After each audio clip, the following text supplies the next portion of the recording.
তোমরা বাতিল, তোমরা হক আমরা বাতিল, এই মাস্তানি চলতেছে না? জোরে বলেন, চলতেছে না?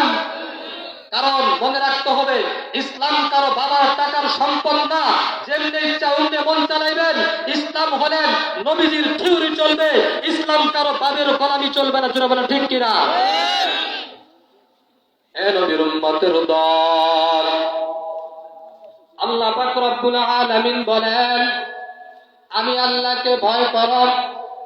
এরে বান্দা, ভয়ের নাম তাকওয়া।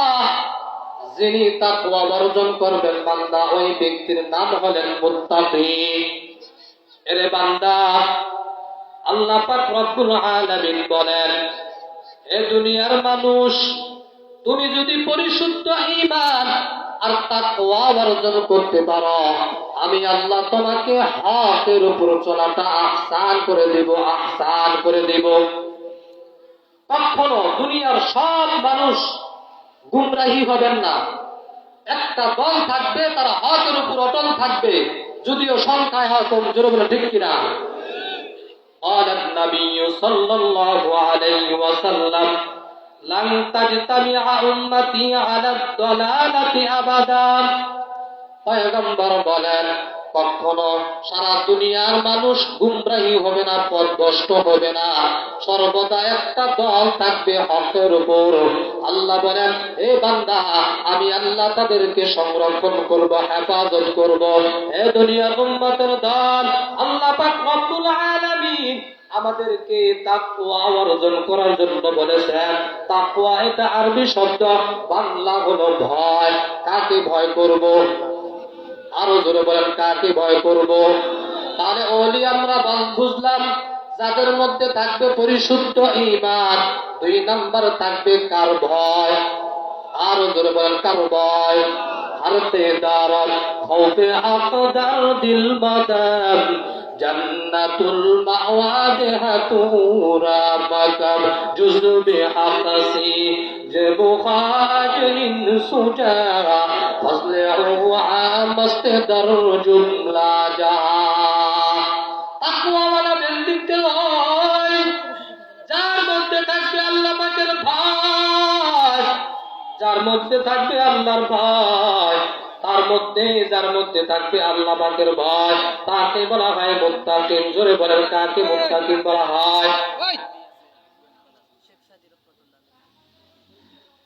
তাকওয়া অর্থ আল্লাহ পাকের ভয়। আমি বলতেছিলাম, নবীর চাইতে দাবি কেউ আছে নাকি? কেউ যদি মনে মনে মনে মনে ভাবে নবীর চাইতে দাবি আমার পীর সাহেব, মনে মনেও যদি বলে, ওই বান্দার সাথে সাথে ঈমান চলে যাবে বেঈমান, ওই ব্যক্তির সাথে সাথে বেঈমান হয়ে যাবে, মেধাব তালাক হয়ে যাবে। আরে নবীর উম্মতের দল, নবীর চাইতে দামি কেউ নাই, সেই নবীর কোনো গুনাহ নাই। আছে নাকি গুনাহ? নবীর কোনো গুনাহ নাই।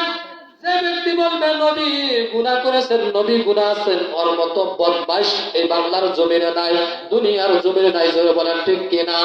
আল্লাহ পাক রব্বুল আলামিন যেই নবীর কোনো গুনাহ নাই, সামনেও গুনাহ নাই, পিছনেও গুনাহ নাই, ওই নবীকে বলেন, ইয়া আইয়ুহান নাবিয়্যুত্তাকিল্লাহ ওয়া লা তুতি'ল কাফিরিনা ওয়াল মুনাফিকিন।